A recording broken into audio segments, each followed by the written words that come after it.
This is All India Radio. In the program Spotlight, we now bring you an exclusive interview with Nilesh Kumar Sah, Joint Secretary, Ministry of Environment, Forest and Climate Change of India, on priority areas of G20 Environment, Climate and Sustainability Working Group meeting. The interviewer is Lalima Aneja Dang, AIR correspondent. As we all know that India has the pride of hosting G20 summit this year. Well, it's a watershed moment for all of us.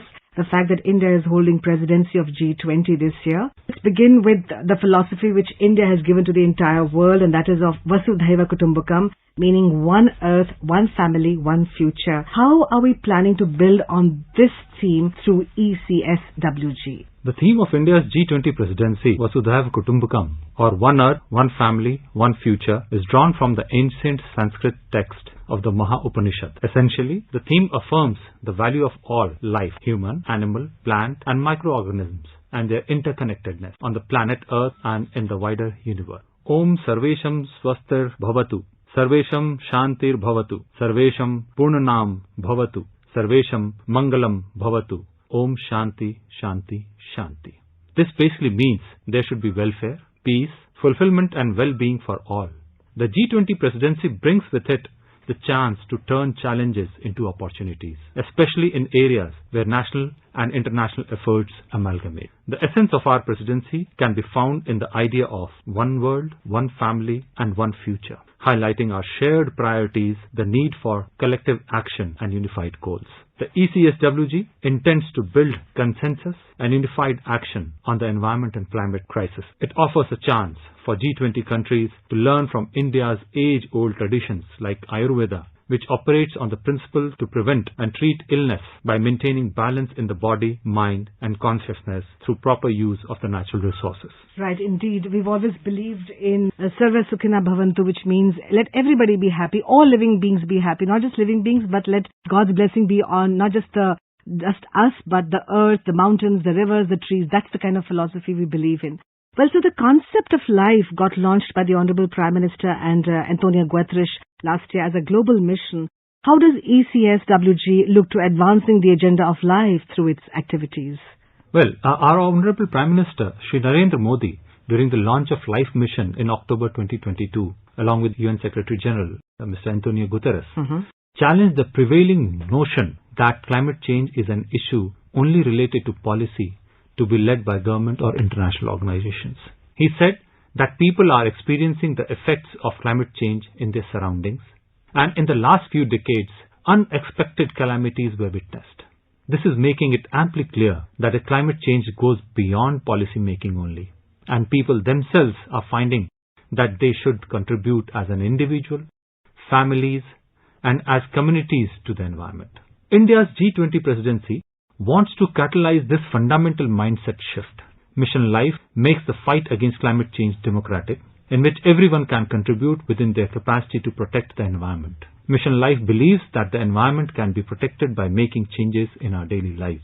For example, the adoption of LED bulbs in India for reducing electricity bills and protecting the environment. The ECSWG will advance the agenda of life through its priority areas by promoting lifestyle choices and production practices built upon the pillars of resource efficiency and circular economy, aimed at mindful utilization instead of mindless consumption. The working group will also deliberate on the opportunity to collectively define a new paradigm for sustainable and resilient growth based on life's three principles of demand, supply and policy. Right. Yes, you mentioned the LED bulb. That change has not just led to less consumption of energy, but also it has saved a lot of the country's money. And that has been a huge success all over the country. And talking of climate change, we not only see it in India with Rajasthan getting floods and Chennai getting huge floods, but we also see it all over the world with the Europe where the temperatures touch 45 degrees now and people don't know what to do and how to deal with that kind of heat. Indeed, climate change is a reality which we have to deal with. So Environment and Climate Sustainability Working Group, ECSWG as we are calling it in short, will meet on 4 occasions in 2023 to discuss priority issues. Can you tell us more about what's on the agenda of these meetings? For the 4 meetings of Environment and Climate Sustainability Working Group, they are scheduled to be hosted by our ministry, that is Ministry of Environment, Forest and Climate Change. The discussions at ECSWG will focus on the agenda of restoration of degraded lands and ecosystem and enriching biodiversity, promotion of blue economy along with coastal sustainability, and strengthening the circular economy. The working group will organize G20 meetings in 4 different parts of the country. They are Bengaluru, Gandhinagar, Mumbai and Chennai. Our guests will get full experience of India's amazing diversity, inclusive traditions and cultural richness through the meetings. For instance, during the first working group meeting scheduled from 9th to 11th February at Bengaluru, the G20 delegates are scheduled to visit the Kalkere Araboteram and Banerghatta Biological Park at Bengaluru. At Kalkere, the delegates will have an opportunity to visualize and experience 4 predominant forest ecosystems of Karnataka state. Oh. The State Forest Department will also showcase the forest restoration models adopted in these ecosystems and the successful revival of faunal biodiversity in these areas. The Banerghatta Biological Park will showcase the state-of-art butterfly park and animal safaris to the delegates. The Karnataka Forest Department will also highlight the flagship ecotourism model, the Jungle Lodge Resort, which is extremely popular for nature lovers globally. Further, the rich legacy of Karnataka handicrafts and textiles will be showcased through the pavilions at the venue. The events will showcase the rich cultural and artistic heritage of Karnataka, ensuring that delegates can learn from best practices and carry a flavor of Karnataka with them. As we move on to other locations, Gandhinagar, Mumbai and Chennai will be replicating something similar, City of Gardens. What better place to have the conference begin at Bengaluru than any other city, because Bengaluru is the city of gardens indeed. And as you said that, yes, we'll showcase our handicrafts, and I've always believed that vis-a-vis the industry, the handicrafts are very eco-friendly usually. And of course, it will preserve and conserve arts and crafts. Many of our craftsmen, that will be a side advantage of this meeting indeed. That's great. So deep diving on the first sub-priority, why has India chosen arresting land degradation, accelerating ecosystem restoration and enriching biodiversity? What exactly are we planning to achieve under this priority? The land, which is a finite resource, is the foundation of our lives and livelihoods. Globally, human-induced land degradation adversely impacts over 3 billion people, contributing to reduced agricultural output, health crisis and distress migration. Increasing population and consequent increase in competition for different land uses exerts tremendous pressure on land-based natural capital. Right. Climate change is exacerbating the rate and magnitude of land degradation processes and introducing new degradation patterns. Land degradation also has adverse impacts on the biodiversity of the region. In fact, 1990, it is estimated that some 420 million hectares of forests have been lost through conversion to other land uses, although the rate of deforestation has decreased over the past 3 decades. In 2012, the UN Conference on Sustainable Development, what we also know as UN SCD, or Rio+20, agreed to strive to achieve a land degradation neutral world in the context of sustainable development. Since then, over 115 countries have committed to national action plans to restore close to 10 million square kilometers of degraded land under the Rio Conventions, the Bonn Challenge, and other global and regional initiatives. The Kunming-Montreal Global Biodiversity Framework too stresses on the need for restoration and ecological connectivity. Past G20 presidencies have also taken ambitious voluntary targets of reducing degraded land by 50% by 2040 and increase cooperation to achieve land degradation neutrality by 2030. India's presidency intends to build upon these foundations to drive meaningful action to arrest land degradation and accelerate ecosystem restoration. The discussions would also cover financing mechanisms and frontier technologies to promote avenues such as payment for ecosystem services to preserve ecosystems. As a part of this sub-theme, India can also bring to the notice of the world its success with landscape restoration approaches for building its forest cover and restoration of biodiversity in forest fire impacted areas, mining affected areas, etc. India will also emphasize the importance of monitoring holistic indicators for ecological restoration beyond greening of landscape, including the emergence of keynote species via successful programs such as Project Tiger, Project Elephant, Project Dolphin, Project Lion, etc. Indeed, land degradation is happening at a very fast rate, considering that forests are vanishing, and floods, of course, when they bring the silt down to the plains, and then the sea levels are rising, which may consume a few countries. That is another fear which is lurking around. Of course, some factors are man-made and some natural, but yes, we have to gear ourselves for the next step. Well said. G20 countries have a special responsibility towards the ocean, as all of them are coastal states, collectively responsible for 45% of the world's coastline and over 21% of exclusive economic zones, EEZs as we call them. How do you see India's presidency addressing these pressing issues? Well, you already mentioned that G20 country is collectively responsible for 45% of the world's coastline and over 21% of EEZs. It is very important for G20 to deal with the issues related to oceans. The ocean forms a critical revenue source for all G20 countries, as evidenced by the special focus on ocean conservation and blue economy in G20 meetings in the past decade. We intend to carry forward this focus by zeroing in on three important aspects of protecting our oceans. How do we reduce the litter in our oceans? Right. How do we conserve the habitats and ecosystems in our oceans? How do we sustainably extract value out of our oceans without damaging them? The discussions within the oceans priority at the ECSWG will hinge on these three questions while addressing other allied aspects of the blue economy. We intend to carry forward initiatives taken in the past G20 presidencies like the Ocean 20, which was in Indonesia 2022.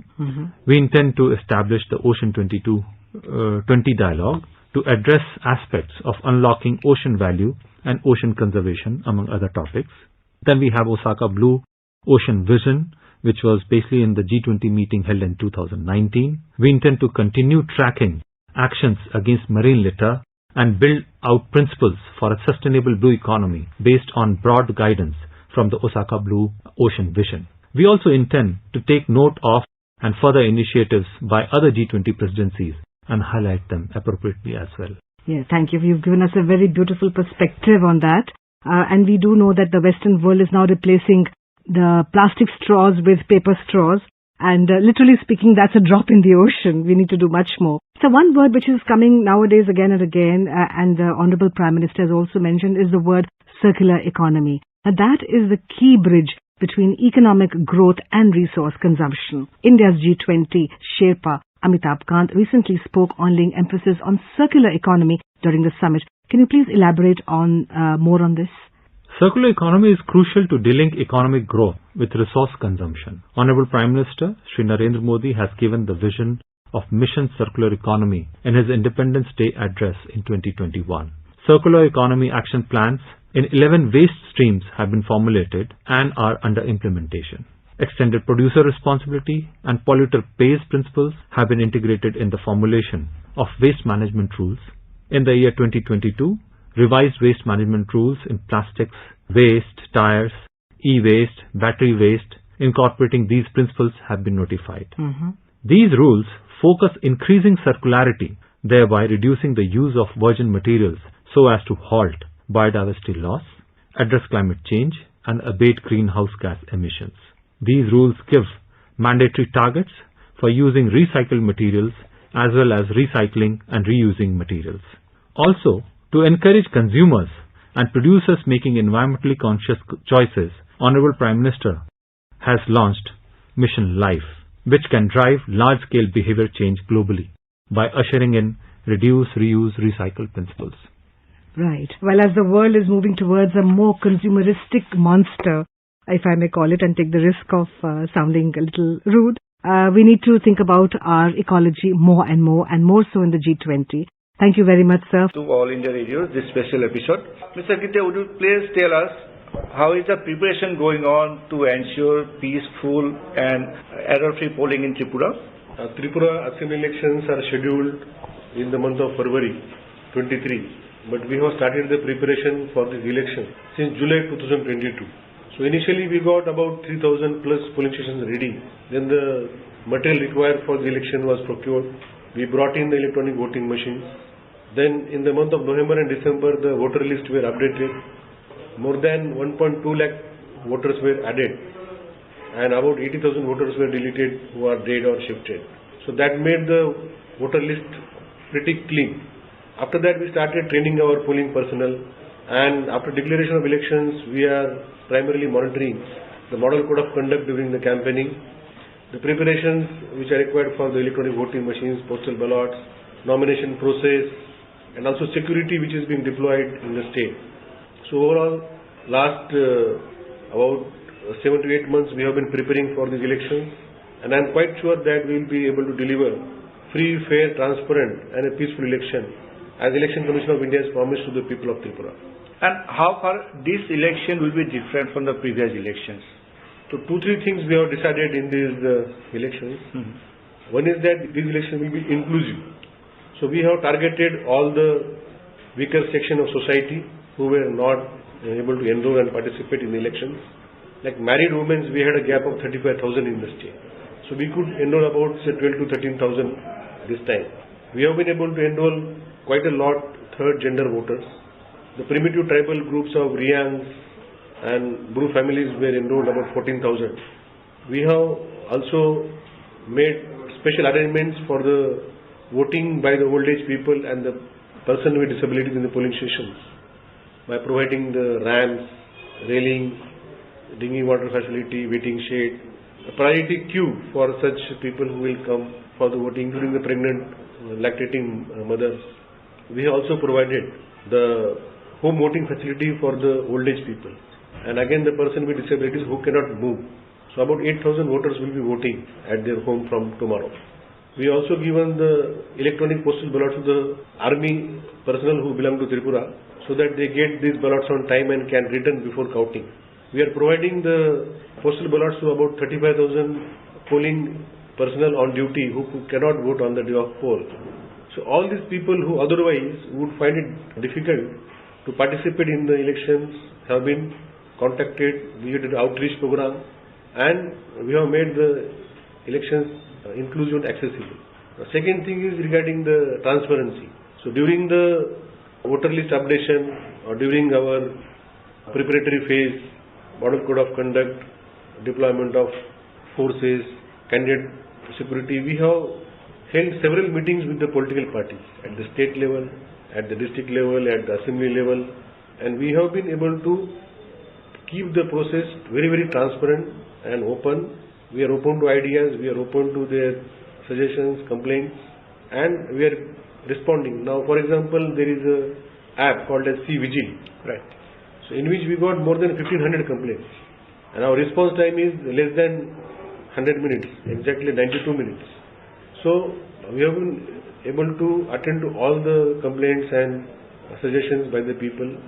We have given an app to the political parties as Suvidha, which helps them to apply for a particular program or campaign. And we have been able to provide 94% permissions to the political parties for their programs. And lastly, I would say that these elections we have targeted that there shall not be any violence. And we will not tolerate any violence in the elections. And we have been able to prevent a lot of incidents. And wherever small incidents are happening, we are taking very strict action so that there is a deterrence in the society that violence will not be tolerated. Right. As you mentioned, to curb violence, and it is one of the topmost priority of the ECI. So, what is the security deployment? We have seen across the Agartala, even across the state, flying squad and surveillance team have been deployed. How they are working, and what is the security management? What is the security deployment so far? Our priority areas are two.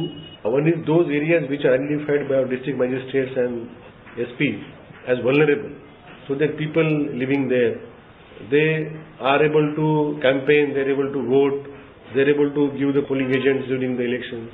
So confidence building measures are being taken in those areas. And second is we are trying to stop the illegal transportation of goods, drugs, cash, anything which is an inducement to make the election inducement free, and also to check the movement of the people so that people don't go from one area to other area, commit a violence and then again come back. So for that purpose, flying squads have been set up. There are more than 250 static surveillance teams, Naka points in the state, which are working round the clock. They are provided with the CCTV coverage, and 3 teams are stationed at every Naka point to work round the clock. So about 30 crores cash goods we have been able to nab in last say 20 days. So I'm sure that this will help us to make the elections peaceful as well as inducement free. Right. And as you all know, Tripura also has the reputation of having a good polling percentage. But even though ECI has taken several initiatives under sweep, so this year what are the major initiatives being taken under your guidance to further increase the polling percentage? Tripura has good percentage of voting compared to other states. But within the state we have did some analysis. That about 929 polling stations are there where the polling percentage is less than others by 4 to 5%. So our officers are conducting a systematic voter education program in these areas and motivating the voters to come and cast their votes. All these model polling stations, women managed polling stations, youth managed, all these are primarily in this 929 so that they are mobilized properly. So we would like to create a new record for Tripura because high participation in democracy will lead to its strengthening. So I hope that the sweep measures, we have a mascot called Votu, we have a separate logo for these elections, we have a sweep song. Now Main Bharat Hu, a song by Election Commission is also has been released, so which has found a very good traction among the people. So the proactive approach of the Election Commission, I am sure, will lead to more participation and Tripura will reach newer heights as far as the electoral participation is concerned. Right. And coming to the day of polling, what will be the special measures that will be taken on the day of polling for senior citizen, divyans or in general voters? See, there will be a silence period of say 48 hours before the polls. Right. And that will help the voters to make up their mind and do conscious voting. And followed by that, we will make the areas free of any intimidation and any threatening or any inconvenience for the voters. There will not be any people who are from outside staying in these areas. As I said, polling stations have been provided with ramps, water supply, electricity, waiting shade, special queues for the senior and disabled people. And at the same time, we also offer the wheelchair services for those who want to really come to the polling station and experience the voting there. So we will be making all the security arrangements, the model polling stations which will have attraction amongst the voters to come and see the festivities. So overall, we will make the elections a very pleasant experience for the citizens of Tripura. Right. And as you know, the cases of insurgency has been drastically reduced in Northeast, also in Tripura. But even though, because we have border countries, international countries, and we have states having borders with other states. So what special measure that will be going to take on that day?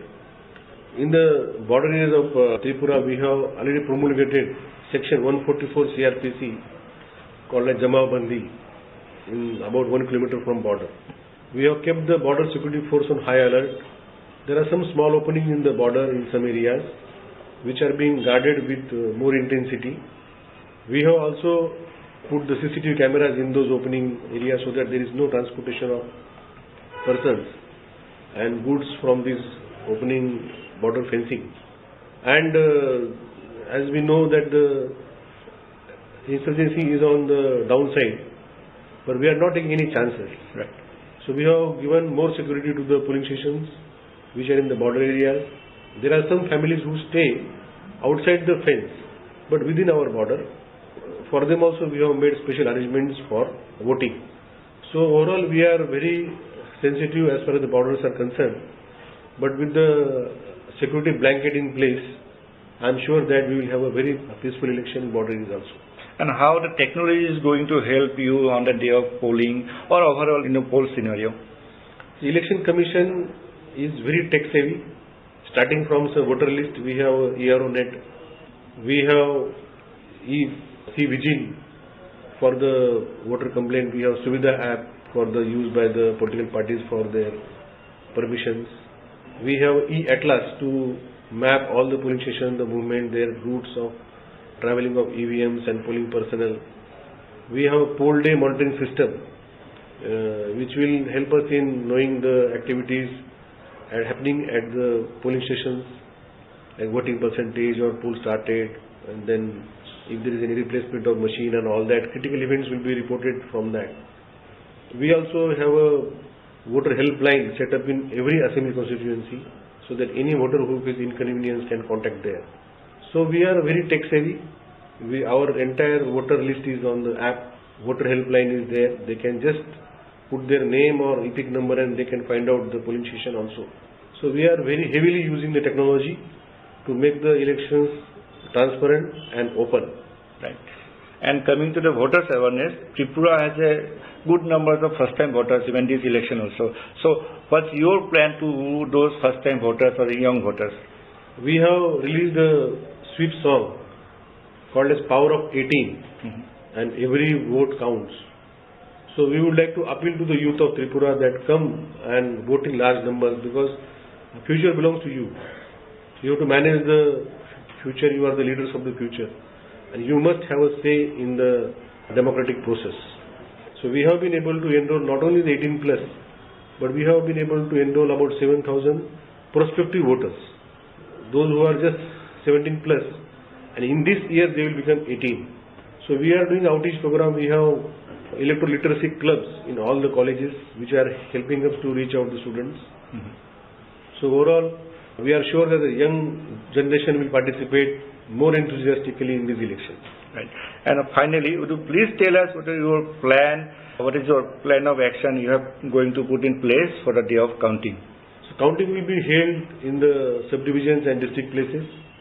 We have sent the proposal to the commission with the location, the justification. There will be counting observers. There will be counting agents by the political parties. And we have some gap between the voting and counting that will allow us to prepare much better. And for the benefit of the people, we would like to do the counting very efficiently, in a very systematic way, and give the results as soon as possible.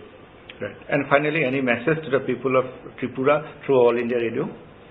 I would like to appeal to all citizens of Tripura to participate in the democratic festival of elections, and do not indulge in any violence, and do not allow anybody to indulge in violence, and discard the violence. In the last Paush Purnima, we have seen that Rangoli Utsav was celebrated by the people of Tripura. More than 2.26 lakh Rangolis were drawn on the theme of peaceful elections. Then on the National Voter Day, more than 3 lakh people took the pledge of peaceful election. So all the citizens of Tripura are very, very politically mature and very sensitive, and I am confident that they will help the Election Commission and our officers in conducting the elections peacefully. Right. And we have got a valuable time, valuable inputs.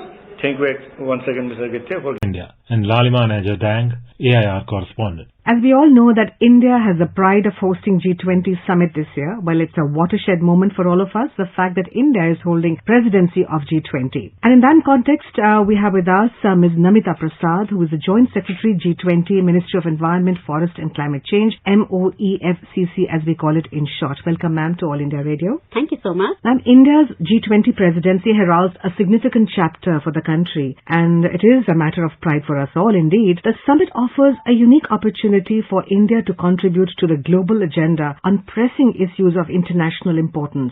Now, what will be the primary focus for India in this G20 presidency? History is being made right now as India has taken over the presidency of the G20. It's a moment of pride for all Indians as the eyes of the world are upon us.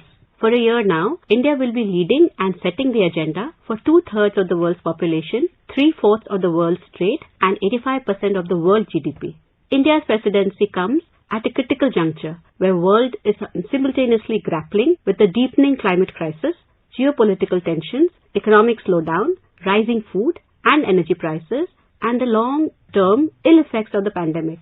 The G20 presidency offers a unique opportunity for India as the fastest growing major economy to bring its strengths to bear on the G20 agenda. It is an opportunity to contribute to the global agenda on pressing issues of international importance by offering the unique Indian model of development to the rest of the world, the model that aims to make every citizen of planet a bhagidar or partner in its preservation and progress. This essence of India's presidency, Vasudev Kutumbakam, one earth, one family, one future, will be reflected in our priorities. As spelled out by the Honorable Prime Minister, India's presidency will be ambitious, inclusive, decisive and action-oriented. Inclusive growth and realization of the SDGs will be brought into focus. Issues such as finance, energy transition and climate finance, including the role of multilateral development banks, will also be high on the agenda, along with aspects such as life or lifestyle for the environment. The power of digital development will be demonstrated. Globally, 4 billion people do not have digital identities and over 2 billion people do not have bank accounts. 130 countries do not have a digital payment mechanism. India's successful digital public infrastructure model can hold valuable lessons for the world. Leveraging this infrastructure is India's unique digital health model, which includes platforms such as CoWIN. The National Digital Health Mission is another unique initiative.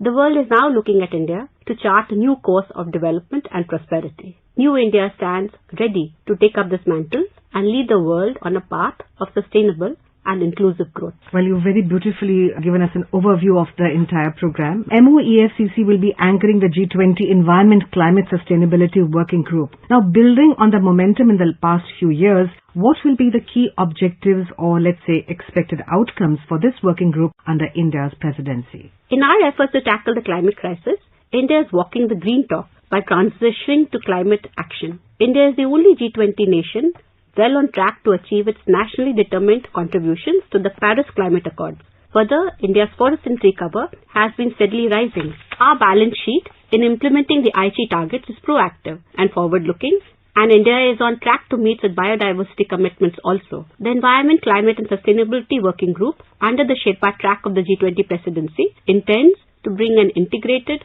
comprehensive and consensus-driven approach to address climate change and biodiversity crisis and pursue sustainable growth. Cooperation among G20 countries is essential to build economic resilience through resource security, achieve sustainable development, improve ecosystems and biodiversity via conservation and restoration, and combat climate change. The G20 countries, through the ECSWG meetings, therefore builds upon a spirit of renewed multilateralism, linking energy, development and climate action priorities to deliver jobs, growth as well as sustainability. With this in mind, the ECSWG has identified 3 key priority areas for focus, which are arresting land degradation, accelerating ecosystem restoration and enriching biodiversity. The second is promoting a sustainable and climate-resilient blue economy.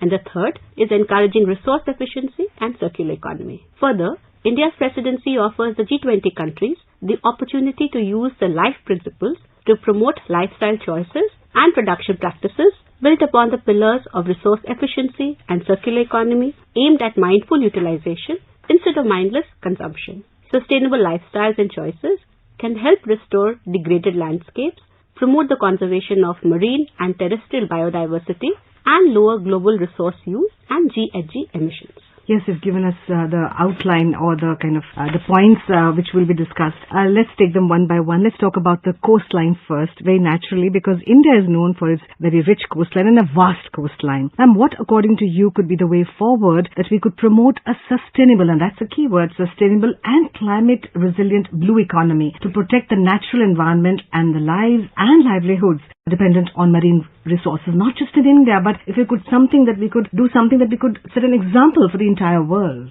That's a lovely question. And the foremost principle towards sustainable blue economy is that of sustainable consumption. This forms the basis of the LIFE mission, one of the guiding lights of the Indian presidency. The LIFE mission aims to enhance community participation to ensure sustainable consumption and scale up conservation efforts. In this regard, many campaigns like the Puneet Sagar campaign, where NCC cadets across India conducted beach cleanups and enhanced awareness among coastal communities on the benefits of clean beaches, can be seen as an example to the world. Secondly, we intend to further our efforts towards ecosystem-based approaches for conservation of marine habitats, the mission to conserve the habitat of turtles in Odisha, Goa, being a case in point. Our past successes and programs on marine habitats also gives us the confidence that we can successfully implement such programs. Our commitment to restoration of mangroves and coral reefs are some of the steps we have already taken in this direction. given that India is home to 100 plus marine protected areas and a wide variety of these areas, any Indian effort in marine conservation is easily replicable across the world. Since marine ecosystems like mangroves play a critical role in disaster mitigation and act as carbon sinks, these conservation efforts also help create a sustainable and climate-resilient blue economy. Let's move ahead and talk of the next point. Ma'am, under the Saudi presidency, G20 countries adopted the voluntary target of restoring at least 50% of degraded land by 2050. How does India presidency plan to take this mantle ahead? The G20 countries have reaffirmed commitment on restoration of degraded lands through the past few presidencies. For instance, in 2020, under the Saudi Arabia presidency, the G20 countries committed to achieve 50% reduction in degraded land by 2040 and set up the global initiative on reducing land degradation and enhancing conservation of terrestrial habitats, which is also short form is G20 GIRLD. The Italian presidency in 2021 re-emphasized this commitment and further added a commitment to the land degradation neutrality by 2030 and a commitment to plant 1 trillion trees by 2030 to combat land degradation and mitigate climate change. Further, the Bonn Challenge Declaration and the UN Declaration of 2021 to 2030 as a decade of ecosystem restoration have placed ecological restoration at the forefront of the world's biodiversity and climate change agenda. The Kunming-Montreal Global Biodiversity Framework, adopted in the 15th Conference of Parties to the UN Convention on Biological Diversity, finalized and emphasized on conservation and management of at least 30% of the areas of degraded terrestrial, inland water, and coastal and marine ecosystems, which are under effective restoration, and further, by 2030, at least 30% of terrestrial, inland water, and coastal marine areas, particularly areas of importance for biodiversity, are to be effectively conserved and managed. As such, India's presidency intends to build on the existing initiatives and to create 1. A defined roadmap and action plan for achieving the G20 voluntary commitment for reducing degraded land by 2040 and the Kunming-Montreal Global Biodiversity Framework Target 2, which is to ensure that by 2030, at least 30% of areas of degraded terrestrial, inland, water, and coastal and marine ecosystems are under effective restoration. The second is to promote landscape approach for ecological restoration, particularly for areas impacted significantly by human-induced activity, like forest fire-impacted land and former mining sites. And the third is to promote active knowledge exchange between countries to identify and highlight successful land restoration projects and share the tools and techniques, including indigenous practices and traditional knowledge on sustainable land management practices. Further, the presidency aims to promote consideration of local community participation in a framework of empowerment as one of the main actors in the planning, implementation, monitoring, and evaluation of land restoration activities needs to be supported and would entail continuous assistance, socialization, and additional restoration funds in the Global South. We do have a big job ahead, and when you spoke of land restoration, I was just thinking of the Californian fires and the Australian fires, which have caused so much harm, and so in that context, land restoration does become a very important issue. And another term, for a long time when we talked of environment, it was kind of fashionable. Another term which has now come into focus, and the Honorable Prime Minister often mentions, is it circular economy. Now, how in India, during its G20 presidency, you think we can contribute to enhance momentum for transition to circular economy from linear economy? We know that G20 presidencies have given a focused attention to circular economy over the last 6 years, and India would definitely like to take it forward. How would you outline them, ma'am? During India's G20 presidency, a shared understanding on deepening the penetration of circularity in steel and bioeconomy would be developed. This would help facilitate G20 members and beyond to adopt implementable action points that would emerge from the discussions. Further, India would also steer the deliberations on EPR in order to widen its reach to serve as a tool to bring in circularity in several waste streams. India would also be proposing to establish a resource efficiency and circular economy industry coalition that would mobilize the private sector in G20 countries to adopt circular approaches in their operations. Ma'am, Indonesia, under its G20 presidency, had placed emphasis on the blue economy and the importance of collaboration among G20 countries to achieve 30% protection or conservation of global seas by 2030. How does the Indian presidency plan to take this mandate ahead? We intend to address the issue of protection of conservation of seas in a comprehensive manner by looking at the three facets of the problem and addressing those. Firstly, we intend to understand the problem of marine pollution by means of marine litter, its causes, impacts, and policy measures taken by countries to mitigate the same. In this regard, we intend to continue publishing the report on actions against marine litter with the Ministry of Environment, Japan. Secondly, we intend to directly talk about the challenges faced by marine ecosystems and methods to conserve the same. We intend to carry forward the good work done in relation to these through the CORDAP initiative for coral reef conservation and the Mangrove Alliance for Climate in previous G20 presidency. We also intend to stress the need for ecosystem-based approaches for marine habitat conservation as a part of emerging principles for a blue economy. Finally, we intend to tie all of these together by discussing about best practices involved in integrated coastal and marine spatial planning while addressing the capability gaps G20 countries currently face in this regard. This element is critical as it helps tie up aspects of developing a blue economy and conservation of marine habitats, thus helping us to fulfill the ambition of extracting value from the oceans without destroying them or their habitats. Well, indeed, we often talk about land pollution, air pollution. It's time that we do focus on marine pollution or, let's say, ocean pollution. We know that there are microplastics being found in fish nowadays, and there's also oceans being polluted with so much of plastic waste. Given that land-based sources account for 80% of marine plastic waste, India has taken steps to address the marine litter challenge, including India's efforts at the 5th UNEA session in 2022 to forge an internationally legally binding agreement to end plastic pollution by 2024, and its domestic single-use plastics ban will help address the marine plastic litter challenge. Will this be highlighted during the G20 presidency, ma'am? Yes, you're right. Marine litter, especially plastics, is a key focus area of the blue economy priority in the CSWG during the India's G20 presidency. In fact, we intend to continue publishing the report on actions against marine litter with the Ministry of Environment, Japan. We also intend to discuss about the various sources of marine litter and how this transnational problem can be effectively solved through collaboration. Further, we understand that participation from individuals is essential to tackle this problem, and India took a lead on this by organizing a mega cleanup activity across 75 beaches to celebrate 75 years of its independence in 2022. We intend to further this initiative by carrying out a similar activity during one of our working group meetings. We also intend to highlight the challenge of marine litter in the Ocean 20 dialogue and discuss the various challenges associated with effectively tackling this issue. Thank you very much, ma'am, for sparing your precious time to be with us. A warm welcome to this program on All India Radio, and we would be talking about the first G20 Energy Transitions Working Group, the meeting which is being held under India's presidency in Bangalore from today onwards. Just for the benefit of our listeners, tell us about the importance of energy transition as such.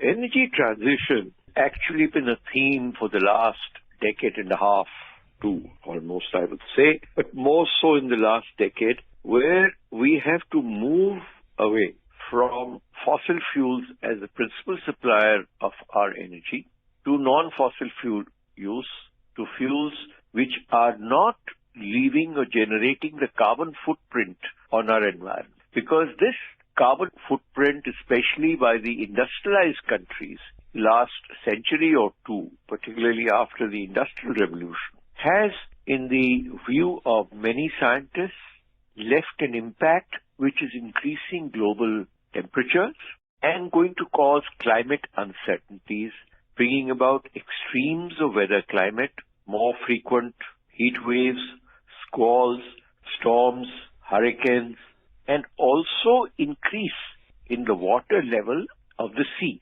which will lead to submergence of quite a few areas and important cities and populations across the world, creating problems of adoption of new technologies as well as adaptation. Now, this is really a mission which globally has been accepted in recent years. Particularly, I would say a landmark assembly was in Paris, where a view was taken that we have to work collectively, because earlier we were proceeding by the Kyoto protocols, where there was a common but differentiated responsibility. Paris onwards, the developed countries, I would say, I personally feel unfairly forced the others also to come on board virtually on the same terms. And countries gave their nationally determined contributions, or virtually national commitments, as to how much reduction in fossil fuel usage they will resort to. Because fossil fuels are supposed to be the principal culprits in this global warming, because whether it is coal or petroleum or natural gas, they leave behind an imprint of carbon. Excessive presence is leading to this. Mr. Razdan, whenever we talk about, switching over to greener fuels, predominantly the focus is on vehicles and passenger cars and, transport vehicles and others. But don't you think this energy transition has to be, in the real sense, comprehensive? I mean, you have to look at other major, transportation modes as well, like say aircrafts or, railways and even ships. So it has to be comprehensive, not just the passenger cars. You're quite right, Mr. Basham. It's not only, I would say, not only the different forms of transport, covering all kinds of transport. Of course, we used to use horse carriages and that kind of transport, bullock carts. That was animal driven. But we have farm machinery, we have tractors across the world today, and our harvester combines and all, which are all working on fossil fuels. At the same time, electricity generation, which is driving electricity into our homes for various activities, is also largely fossil fuel based. You see, there is coal, for example, in our country is the dominant supplier, China and other countries. Yes, there are also gas-driven electricity generation, which again is heavy on carbon. Now, all this is sought to be replaced by greener forms of energy. With the advent of solar and wind energy, solar has been a great source of heat. We've only unfortunately been using it in recent years, talking about it for electricity. But I think we've been wasting a huge potential of solar as the primary heating source, which for civilizations was the primary source of heating. Now, heat is required for most processes. To generate heat from solar sources, to generate electricity from solar sources, electricity from wind, electricity from hydro water. You see, because hydro, again, because of the gradient, that fall in the energy, potential energy, trapping that potential energy to forms of electricity, which has been driving, that has been one of the major drivers in North America and also in Europe. But in India, we have a limitation. We initially had about a 50% mix of hydropower through the 50s and I would say early 60s. But this gradually, because of excessive need for new energy or electricity, we had to switch to coal.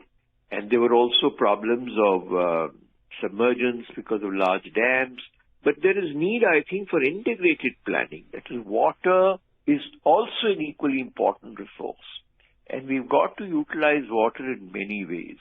Today there is talk of pumped hydro. Yeah. That is, you keep pumping water from lower to higher or higher to lower, depending on the situation. Because when you're having intermittent power, particularly from the sources like solar and wind, where you're not in control of the power generation, you have to depend excessively on nature and its play. So at times you may be generating much more than you are needing at that point of time. You need to store it. Now, either you store it in batteries, again, which are chemical batteries, or you push that energy from a lower water body, lift it to a higher water body, and when you have a depletion of power in the system from natural sources, that time you use that hydropower to make up for the shortfall. Mr. Razdan, I want to bring in this point as well that, in today's function, it is actually a 3-day event.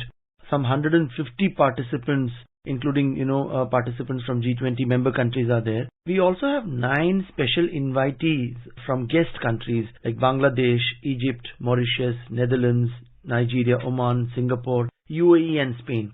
What does that mean? Why this special emphasis on special invitees? Is it to nudge these countries as well to, join the mainstream?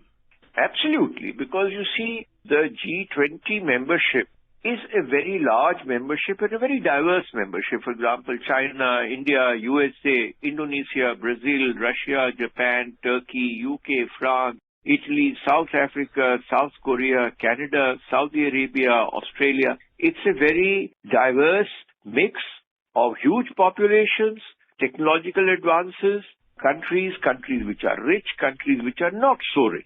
But by and large, the established economies, so to say, of scale and also of certain high technology and high capital availability, all countries are not on the same level. Now, these countries, guest countries that you mentioned, say Egypt or Bangladesh, these are countries which are equally important, which have huge populations in their own landed territory, which are economic drivers in their own area. And I think these could well in the future be potential partners of such forum. It is virtually a smaller assembly of the United Nations today. Countries which are, I would say that yes, they drive global policies, they drive global economies, and they will be driving a lot of energy use. So it is better to get these other countries also, which are on the threshold, virtually, I would say, of joining this assembly of countries in more senses than one. Right. The ultimate aim, of course, is to, as we've been having conferences of global things, but then you see it gets very diverse and dilute. This is a more intense group, and I think it's an excellent idea to be calling in these invitees, because I remember, for example, in the International Energy Agency, which was a group of the OECD countries, India and China were invited, and I, as Power Secretary, was invited twice to its assembly in Paris, in its meetings.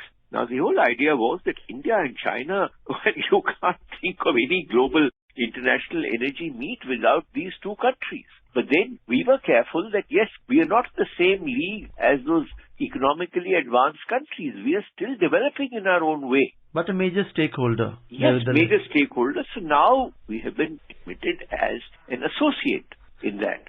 So there is a common responsibility, but I'm one of those who feels that there is a differentiated responsibility. The rich nations and those who are having much higher per capita emissions have a greater responsibility to discharge and not to be using energy transition as a means of economic enrichment or creating another kind of, I would say, a technological imperialism.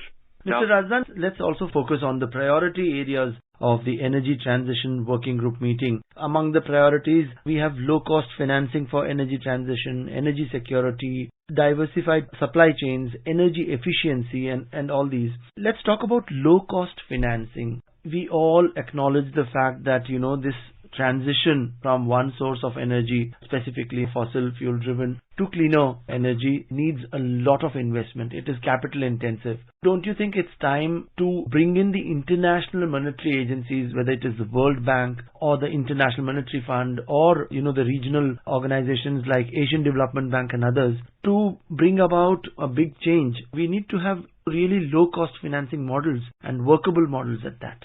You're absolutely right, because you see, investment is at the heart of any new energy investment. And particularly when you are talking of energy transition, you are talking of a replacement of one technology with another. There are countries their energy needs are much greater in terms of growing. The gap is there. The hunger is there for energy. Now, these countries are not necessarily the world's richest countries. In fact, unfortunately, they fall largely in the less rich bracket, and some may even call them poorer countries. Now, these countries are very important, and I've always held the view that if you say it's one planet, it also means it's one citizen. Every global citizen has equal rights. And if you have capital which is at 3% in a particular country and 17% in another country, and that happens to be a poorer country, any energy investment or transition, that becomes all the more difficult and imperative, because there are other investment of, I would say, priorities which come before that country. You have to remove poverty. You have to invest in education. You've got to invest in healthcare. You have to invest in housing. You have to invest in roads, transport, so many other things. So when you see you are talking of development along with transition, unless you provide cheaper capital, unless you provide technology or sharing of technology and not using it as an instrument of further enriching yourself in this process of transition, that truly, I think, would meet the spirit of what is the theme that India has put for its presidency, that is Vasudhaiva Kutumbakam, that is one earth, one family, one future. Now, if we have one family, one future, then surely in a family, you must share the kitty. And the kitty starts with the money, with the moolah. If you want the change in technology, Please put the technology on the table. Please put the money on the table. Let us share all that. But even in a family, Mr. Razdan, there could be members who would be earning more. So they could probably chip in more than because probably the poorer cousins. You see, if it's a joint family, then it's an insult if you tell him that you are too poor to afford this. In fact, the per capita energy usage across the world is so highly skewed. So is per capita emission. India is even today, after having developed over the last decades or so, is still contributing only about 1/3 per capita emission of carbon. Now, we do not have to carry any guilt. The guilt that is to be carried is by countries who have caused this global warming disproportionately. We've all contributed. But those who have contributed disproportionately per capita, because if we say it's one family, it's one planet, it has to be one citizen also. So there I think we are absolutely on track, and India has an added responsibility, being a developing country itself, and sitting at the presidency of this forum at the moment. I think our responsibility and also our opportunity for leadership and to give the proper and equitable sense of direction to a fair and equitable global order comes to the forefront. Mr. Razdan, on that positive, optimistic note, let's wind up this discussion. Thank you so much for joining.